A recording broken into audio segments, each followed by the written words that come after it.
Welcome back to another episode of the Noah Bermudez podcast. I'm your host, Noah, and today we have a Q&A. I posted on my story questions you guys could ask for the podcast that I was filming right now, and you guys asked a lot of really decent ones pertaining to health, relationships, faith, and my own personal life, and I hope I can just encourage one of you guys across the screen. I'm doing this completely out of love of the game. I mean, my stand that was here in the last episode completely broke on me. It's also 11 p.m., but guess what?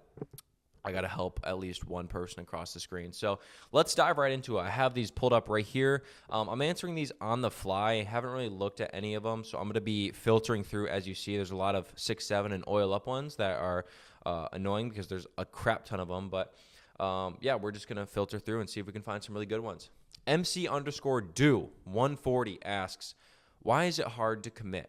Well, why is it hard to commit to anything? We find that in today's day and age, it's hard to commit because everybody wants like instant gratification of whether it's relationships, they want to feel loved 24/7. And if they don't have that, they're leaving. For businesses, if they don't have money right away, like say if they're going from a 9 to 5 and they want to build their own business and they don't get revenue in the first few weeks, like they quit.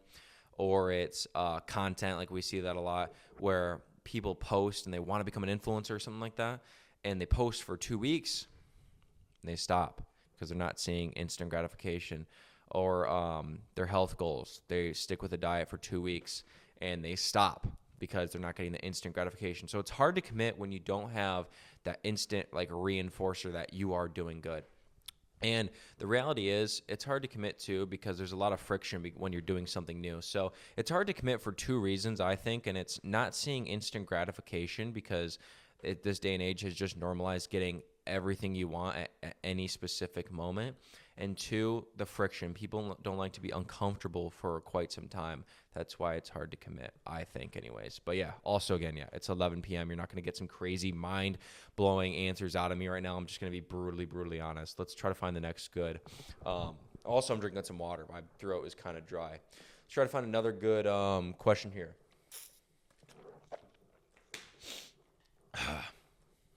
Okay, I seem to have plateaued. Any advice to break through and continue my weight loss? Okay. I would wait like 1 to 2 weeks. Make sure you're tracking every piece of food that is coming in your body, every sip too, because a lot of people drinking, whether it's your Dunkin' coffee, whether it's a full sugar soda. A lot of people plateau mainly because they're not being brutally honest with themselves and they don't realize that they're not in a deficit. Maybe they're eating really good for 6 days out of the week, and that 7th day they're binging, and then it's gonna make their deficit, their whole weekly deficit, into actually maintenance, and then they're plateauing. So I would really just be brutally honest with yourself, track everything for the next week, and then if you need to, increase cardio too. But I mean, if you come to a plateau, you just have to kind of find your new deficit, because over time, like say you're eating 2,000 calories, that's your maintenance, and to be in a deficit, you need 1,700 calories. Pretty soon that 1,700 calories will just become your new normal. So you either have to increase cardio or lower more calories. You just adjust accordingly. And a lot of people will plateau and then they'll just be like super devastated, like their mom just died or some crap. Like, no, you just have to readjust. Like if the scale isn't moving, that's just data to look back on. You just lower the calories or increase cardio and be brutally honest with yourself that the food you're intaking is actually the food you're intaking. Like a lot of you guys just can't do that. But yeah, don't be so, like there's some people I know, like I have a client who's, actually I'm not gonna talk about that. Well, maybe I will. Well, we'll just say random person has an emotional tie to food, and when they don't see certain like a certain win, they don't see any advancements in the scale going down, they get mad and then they binge. Like you cannot have that emotional tie to food tied to the scale. Like the scale is just data that should not be your end goal. So you got to separate yourself from the outcome and just adjust accordingly. And if a lot of people had this mindset of just like, okay, I'm just going to eat in a deficit until I plateau, and like understand you're probably going to plateau. And again, that's just data, and you just lower the calories if you do, or you up cardio if you do. It's not something to be upset about, because as soon as you tie yourself like that to your win, like the scale is the win, and then as soon as you see a plateau, your mental health is just going to plummet, and that's not what we want here. So yeah, if you're plateaued, just wait like a week or two, track everything, and lower calories a little bit, or up your cardio. Let's try to find a really good one. I'm reading these on the spot too. I'm not going to be cutting anything, and I'm going to be sipping water I've had enough here.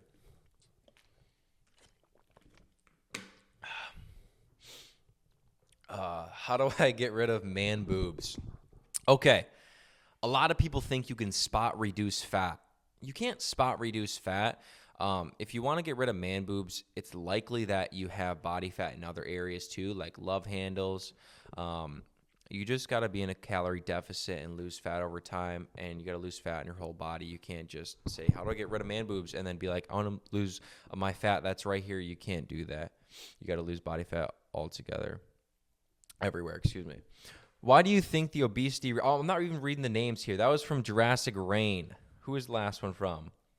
Grote Joshua. Okay, this next one. Maya_Shabat. Why do you think the obesity rate in America is so high? I'll tell you this right now. 2 reasons. Number one, it's the overconsumption of food. A lot of people think it's the food. I don't think like Red 40 and sucralose is making people fat. I think it's the overconsumption of ultra-processed food. Like, you can get a Pop-Tart that's this big and it be 300 to 500 calories and it doesn't fill you up. Like, it's so easy to slam 5 Pop-Tarts in a row. That's why it's like people, that's why you see a lot of influencers recommend Whole Foods. It's not because, maybe it's because it doesn't have like food dyes and like artificial sweeteners and stuff like that can cause cancer. I don't really dive too deep into that because it just makes you it just gives you a weird stigma and you can't have anything. You can't have microplastics. I'm not like that. But I will say this. It's really hard to overconsume and overeat on Whole Foods. Like, when's the last time you had one Pop-Tart and been as full as you had like a bowl of chicken and rice? And they're probably going to be about the same calories. So, yeah, I think that the obesity rate in America is so high is because we have what's the best way to put this? If we want DoorDash, if we want any food that we like, that our palate is desiring, we can get it in like 2 seconds, like 15 minutes. We can just, a dasher will just come drop it off at your doorstep. So I think it's that as soon as we want something that's ultra processed and tastes good, we can get it in 2 seconds. And that thing that we can get in 2 seconds is so easy to consume, and it's like this big, and it's like 500 calories to 1,000 calories. And we have so much of it throughout the day because it doesn't actually fill us up. So if you don't want to be obese, eat more whole foods, prioritize protein and fiber, and track your food. Make sure you're in a deficit, and you will lose fat. We wouldn't really have an epidemic in America of obesity if most people switched over to whole foods, or at least did like 80-20 whole foods.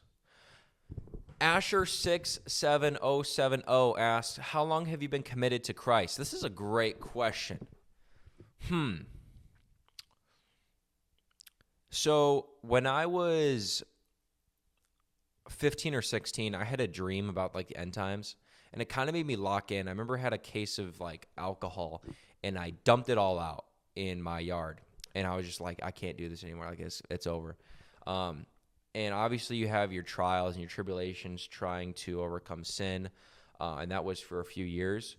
But I would say it's been a whole journey, to be honest with you. It's been years since I've known Christ, and I've just been kind of just like, maybe I put him on the back burner. But over this past year, it has been a full devotion. Like, there's a lot of influencers on this app that like to wear crosses and put a Bible verse in their bio. I've been really committed and devoted to picking up my cross daily, not in the influencer type of way, but in the like, okay, Christ is real. I got to stay in the word. I've been dealing with spiritual warfare, like that type of committed to Christ. And I went to a worship night last night, and it was very powerful. I felt the Holy Spirit through me. But yeah, I mean, if anyone out there they just don't understand Christ, they don't understand God, they don't understand Christianity.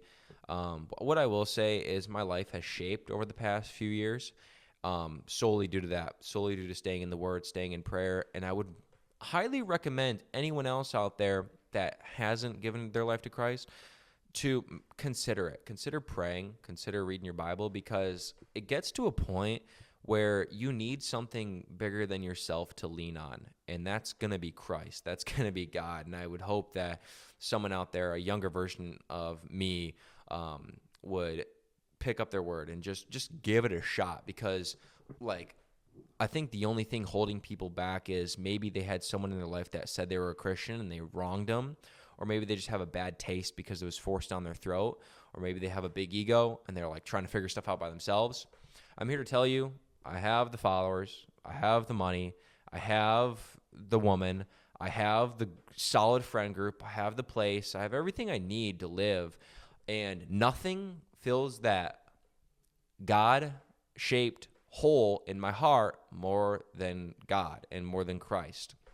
And I'm learning so much. Goodness, there's so much I'm learning. And I'm not saying you have to be perfect. By no means am I perfect. I still struggle with sin daily. There's so many things I'm rebuking, so many things I'm trying to overcome. But I will say I have seen my life shape. I've seen the people around me's life shaped. Yeah, so many testimonies, and I would highly suggest anyone out there who is just fearful of the future, who's upset a lot of times, they're struggling with anger, so many different things, pray. What's the worst thing that could come from just praying in your room by yourself? Like, if it was the end of our time and I devoted my life to Christ and you didn't, and Christ was real, then you lost everything. But for me, if we got to the end of our lives and I was wrong, okay, I just lost my ego. So what? I learned so much along the way how to become a better man. Like, there's really no L there. So definitely highly recommend that. Let's move on to another one. Real_Danny_PDI asks, have you ever given advice you regret giving to someone? That's that's actually like a really good question.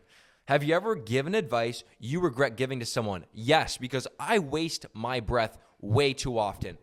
I realize I have a decent amount of advice to give when it comes to certain super specific things because I found myself in so many different situations in my life where I've learned from failed businesses. I figured out how to actually like do content well, so many different things. And I see other people's lives from a different lens. Like the way I look at people is, say I seen someone who hated their job, I seen someone who's overweight, I would think to myself like, wow, this is the only thing they have to do in order to get out of that predicament and become successful. Like say if I seen someone who worked a 9 to 5, I would be like, yo, literally just drop your ego, run up TikTok shop, start posting content, make connections, and like you never know where that could go. Like there's so many different things that you could do. Like if you have a 17-year-old kid who doesn't know what he wants to do, okay, open up your Word and then go to ChatGPT and figure out the top businesses you can start. Like certain things like that. But yeah, there's definitely been times where I've given advice. I don't know what advice specifically, but there's been so many times where I've rambled onto someone for a long time and it's like this. It's like in one ear, out the other. They just couldn't care less. And yeah, I'm done wasting my breath for people like that. Maybe I should just start a course that you guys can freaking buy. No, I'm just kidding. I'm not a Miami grifter. But yeah, there's definitely been times where I've given advice to someone and it's in one ear, out the other. But that's why I started this podcast. I mean, I have so many things I want to talk about, so many different situations I've been through and I've learned from, and I think can help someone out there. So this helps me talk to the masses. And that's how it is with my Instagram too. Like, I just love talking, to be honest with you. And I think that I have encouraging words. And they could help someone out there. So yeah, I'm done wasting my breath. Maybe I'll just put all this energy that I give into someone who doesn't want to hear it into the podcast. Who knows? But yeah, let's go. Next question. The GOAT. Seth Krugfit asks, what was a pivotal moment in your relationship with Jesus? Okay. I need to take a sip of water before this one.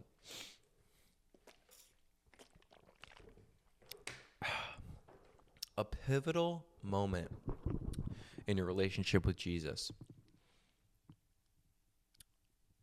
Okay. About a week ago, two. Let's just say two. The most recent one was going through spiritual warfare. And if you guys don't know what spiritual warfare is, highly research it. There's a whole spiritual realm going on around us that you don't see. It's a lot of temptations. It's where a lot of anger, lust, doubt, anxiety, depression comes from. And I would recommend you really dive into that. But definitely going through some spiritual warfare. So I fasted, gotten some calls with him, Seth, and a few friends. We prayed, read, and we overcame the thing I was struggling with. And that was huge because it was it was something I've been struggling with for a while, and I couldn't have a breakthrough. It was just like I kept getting flustered. I kept getting irritated in my day-to-day life for like no reason at all. No reason to be irritated like that. But I couldn't have this breakthrough for the longest time. And all of a sudden I got hit super hard with this like spiritual warfare, and I decided to just, do the smartest thing I could possibly do, and that was call a friend, pray, read, fast, and I got through it. I came out the other end of this sucky period, this suffering, with a new mindset, like a whole brand new mindset shift, and it's been an incredible journey the past like week. And yeah, that was a pivotal moment, is going through spiritual warfare and deciding that I'm not going to let this overtake me anymore. So I had some accountability. I fasted, got through it. And now we have tools for when that happens again. That was definitely a pivotal moment in my relationship with Jesus, is using the stuff that's actually in the Word. Who would have thought that using the stuff that's in the Bible would help me? Goofball. Okay, let's see here. What do you do when you're traveling to stay fit? Brian Stout. Do the bare minimum. Get your steps in. Try to eat relatively healthy. Like, you can still track your food. Like, if you're trying to cut and you're going on a trip, still just stay in a deficit. Just pick better options. Just get in your steps. Stay active still. Get decent sleep. But at the end of the day, enjoy life. Like, health, the nutrition aspect, like feeling good, is supposed to complement these other aspects of your life. So go have fun. A lot of people think, unless you're like prepping for a bodybuilding show or some crap like that, like, you don't really have a reason to stay on track 24/7. Now, if it's a mental thing, do it then. Like, I'm not telling anyone not to stay on track, but if you're traveling for a week, like, you can still hit your protein goal. You can still go and get your steps in. You can still train if you wanted to, but enjoy life, dude. If you're going to the beach, you don't need to bring freaking chicken, rice, and broccoli. Unless you're one of my buddy Dylan, but like, he's locked in 24/7. But if you're traveling, dude, like, enjoy life. But you can still do the bare minimum. Like, have some non-negotiables there. Steps, protein, somewhat. Like, don't overeat. But let's see here. Okay, this is a really good question. That one, yeah, did I say the name on that last one? Brian Stout? I think I did. Samantha_Mar. How do you handle people who don't want to see you succeed? Sometimes it can be family as well. This is a very good question. I have never had family not want to see me succeed. When I was 17 and I decided to go from milking cows to trying to do social media, moving across states, there was definitely a little bit of friction because, it has never been done in my family. And I thought, I'm going to be the first. So there's definitely friction where someone thought they maybe knew something that I didn't, but I had a different mindset there, and I just took the risk. And now they're saying, they're proud of me. So in life, especially if you're doing something that's not the normal for your family, especially someone like milking cows to social media, you're probably going to face some sort of friction. You're probably going to face even your friends or family talking about you, talking crap about you, or even they think they have a better opinion than you, a better choice than you, and you should follow their advice.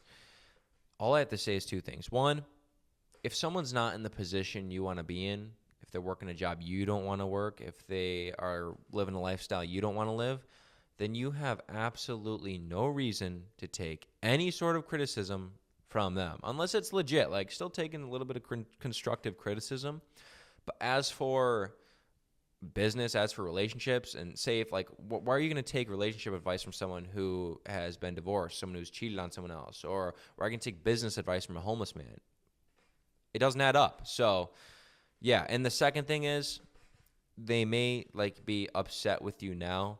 They're going to congratulate you when you do succeed. And I've experienced that. Let's find another question. Another good question. Tante_Lula. How do you motivate yourself on a bad day? I will be taking a sip of water every single question. Let's get it. How do you motivate yourself on a bad day? Bad days are bound to come. Bad days are necessary so you can be grateful for good days. So don't take bad days as like a bad thing. Like bad days are probably from whether it's gloomy, maybe you didn't hit a certain goal, maybe, I don't know.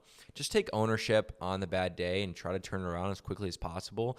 But at the end of the day, like bad days are going to come. So make sure you have non-negotiables that you can hit every single day, no matter what. Like make these easy, like frictionless. And for me, like that I'm saying like a lot. Goodness. That's something I'm rewatching these back because there's certain things I'm trying to fix, which this, you guys got to always be learning. I say filler words a lot, like, and I don't know if and's one.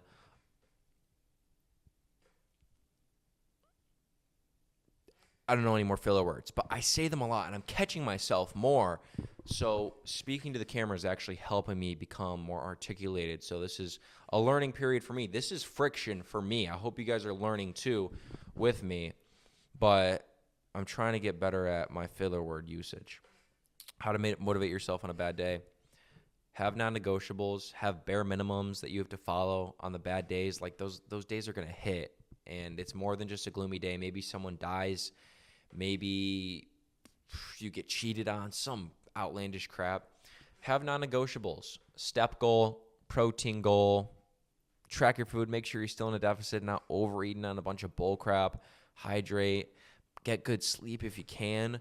But just a few bare minimums. And another one I'm going to add is community. On bad days, talk to some friends. Go and compliment people. People may compliment you, but get out. Do not hibernate in your house, in your one room. I know how it feels to be in a house with maybe you're with other people and you just feel like staying in your room all day. Don't do that. Get out, have some good food, get some rest, and maybe your next day won't be as bad. But definitely have some non-negotiables there. Harsh the First, the GOAT. What drives your faith? Truth, love, and how I've been shaped.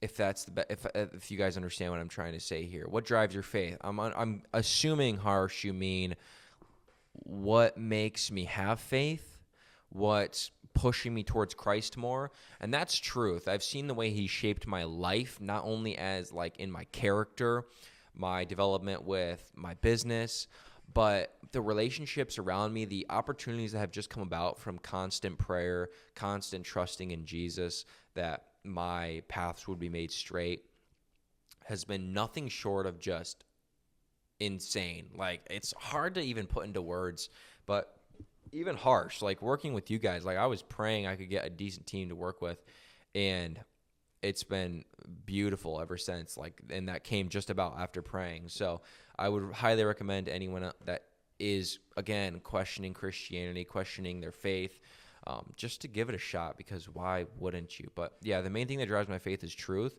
And every time I put my faith in God, it's just like it works out for the best. Whether it goes my way or not my way, it is always the best. And every time I resort to the Bible and resort to that truth, my days are aligned. I have structure. My mental is great. And I recommend that to anybody out there. Great question again. T Shepo _2 turn asked, what do you think about sex before marriage?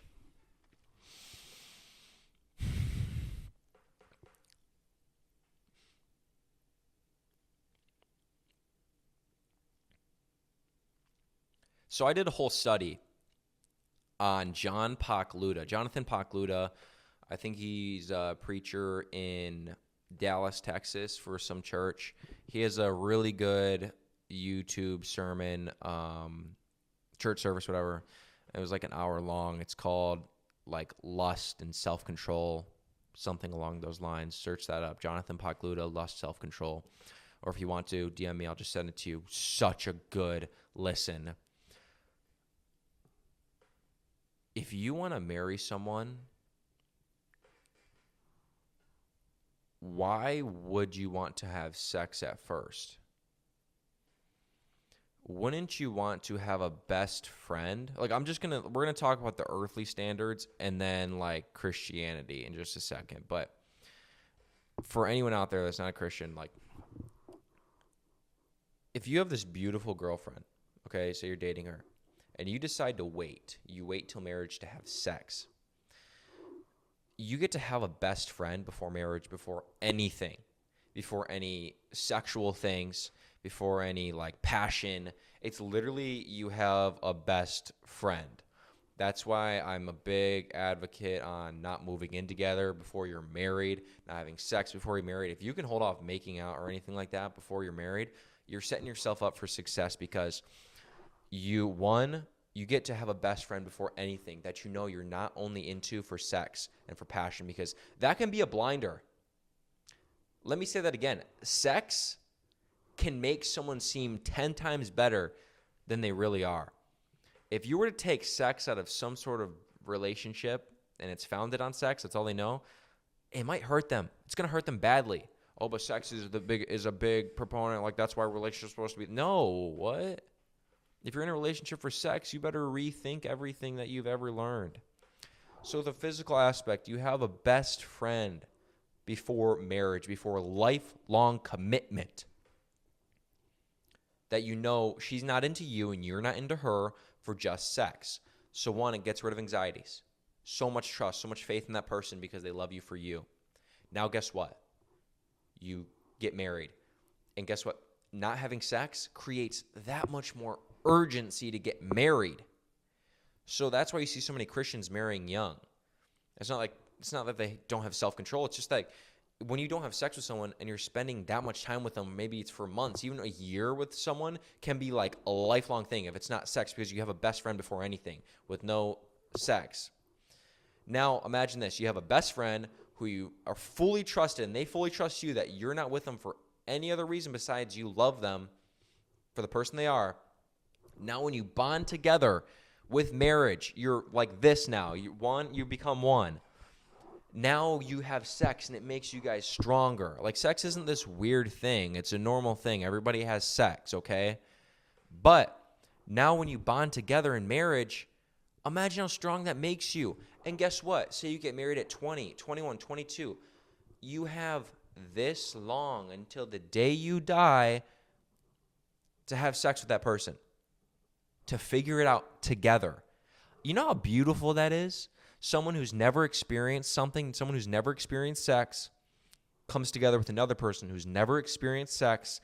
They become best friends and love each other without having sex, and they get married, and now they can have sex. Like, that's a beautiful thing. They get to figure that out together.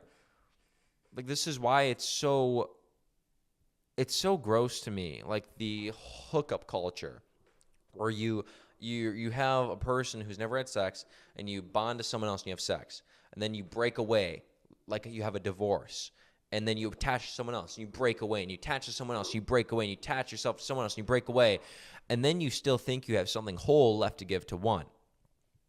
That's so false.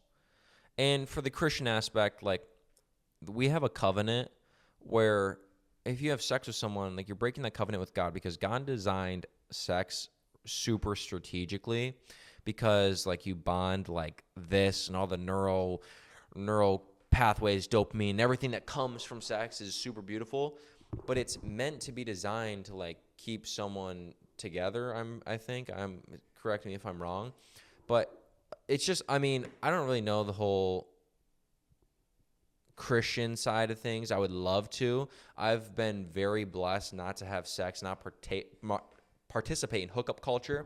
I've been blessed with a beautiful woman right now who I get to wait till marriage with. Like, that's freaking awesome. I'm super hype. But I guess I'm going off on a tangent. What do you think about sex before marriage? I think that it can be a blinding factor. And I think if you're having sex before marriage, I would rethink it, and I would and also understand it's never too late to wait. Like, even if you've been having sex for years and you want to go a month without having sex, like say you get engaged and you're like, oh, I'm not going to do anything. Like, you can still do that. I would really recommend that, because you get to figure out the type of person they are. Like, wouldn't you want to know that you have a best friend who doesn't just love you for sex? And then when you marry, you bond together that much closer, and you have your whole lives to figure out this beautiful gift that God's blessed you with. And God's not here to say you can't have sex before marriage and taking away your fun. No, he wants you to have sex. He created it. He created how beautiful it is, all the chemical reactions that happen in your brain. He created that. He knows what he's done. You think he's given male parts and female parts for them not to combine? No.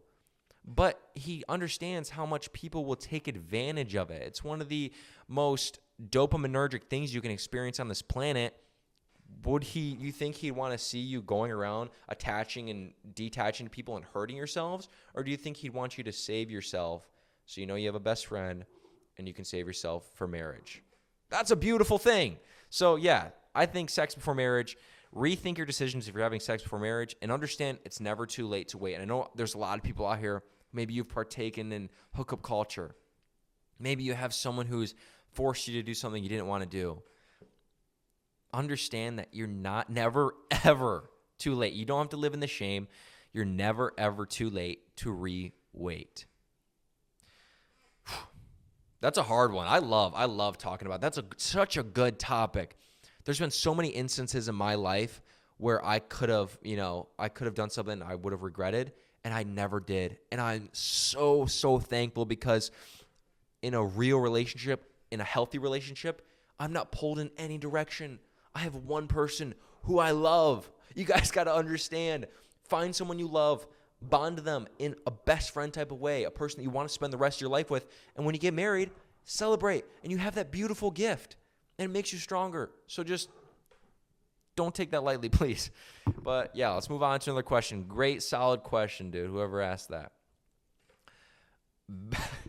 Basil Seed 96. How to lock the F in. Want it bad enough.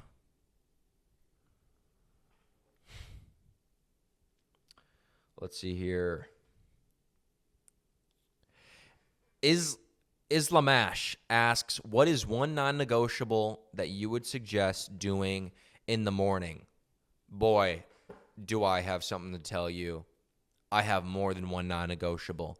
And if you do every single one of these things, you're going to set yourself up for success. You're going to set the tone at the beginning of the day. You're going to feel so much better, and you're going to have so much better decision-making, so much better mental health, mood, focus, clarity. Let's dive right into it. Number one, do not check your phone at all. Put the phone down. When you wake up, your brain is in the most neuroplastic state, meaning your brain is like mush. So what do you think is going to happen when you're filling your brain with alert, with notifications, with hate comments? Like, you think I wake up in the morning and I go check hate comments? No, dude. I put my phone down. My phone does not come on in the morning for at least the first hour. Phone gone. Phone down. No notifications. Next thing you're going to do, number two, I think we're on. Number two, go on a morning walk. Get some morning sunlight. Get your heart rate pumping. One, your cortisol is going to rise, which is good because it increases your focus, increases clarity, and it's like a fight or flight type thing. Two, when you view the morning sunlight, you're going to be releasing serotonin. You're going to be waking yourself up, setting your circadian rhythm. Number three, when you actually go on a morning walk, going forward ambulation, it's called, and you look around and you're taking in visual images, you lower your amygdala, which is responsible for fear and stress. So when you go on a morning walk, you're lowering your stress, you're setting your circadian rhythm, you're setting the tone that this is the time I'm going to be waking up, and the next day it's going to be easier to wake up. And get some electrolytes in, crush an exercise. And I recommend also, as something I've been doing a lot over the past few months, is fasting. I fast for hours in the morning, mainly because when I load myself up with food, it's like my work bouts just suck. Like, I can't think. I have so much brain fog and I have too much like blood in my gut. But if you're going to have like something in the morning, I'd recommend just saving your carbs for a little bit later so you're not just overflowing your gut with blood. But yeah, those are my non-negotiables. If you do them, you're going to become based like me and Andrew Huberman. 9M4JL asks, do these fat influencers believe they can live long with such awful eating habits? there's a lot of fat influencers that I react to, as you guys probably see. I don't really know what they're thinking, to be honest with you. I think maybe they're so consumed in body positivity that they've completely warped their personality into that, and they've rewired their brain into thinking maybe that's okay. Like, in high school or elementary, you have different tables for different types of groups, and people, you have emo kids, you have jocks, and like that's really cliche and kind of corny to even say.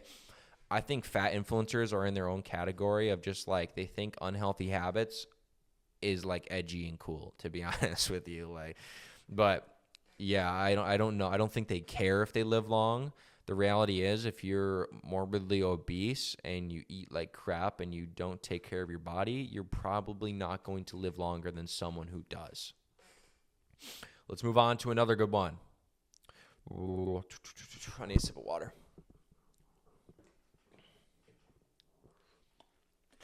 It's a good one. Kieran WE _ ask, what foods should a uni student, a college student, prioritize when saving money to eat well?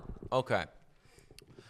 To be honest, you don't really have to prioritize. I mean, if you're buying steak and ground beef, it's going to be a lot more expensive than if you were to just buy like ground turkey or chicken and rice in bulk. Like, you don't really have to eat like that to stay on track. I would just recommend something cheaper. Also, pick better shopping areas. Walmart, Aldi, Sam's Club, Costco, buy stuff in bulk, buy cheaper stuff, off-brand stuff. Still the same thing, unless you're a freak and you need everything organic. Do with that what you will. But definitely just try to pick better options for foods. And 2, buy in bulk or pick a better shopping center. Last question, Grace _ Thu asks, if you ran into yourself from 5 years ago, what would you say? What would you change? This is a beautiful question to end off at. I think we're at like 37 minutes. So this will be the last question I'm going to ask, and then I'm going to go to bed. Let's dive right into it. If you ran into yourself 5 years ago, what would you say? What would you change? Goodness.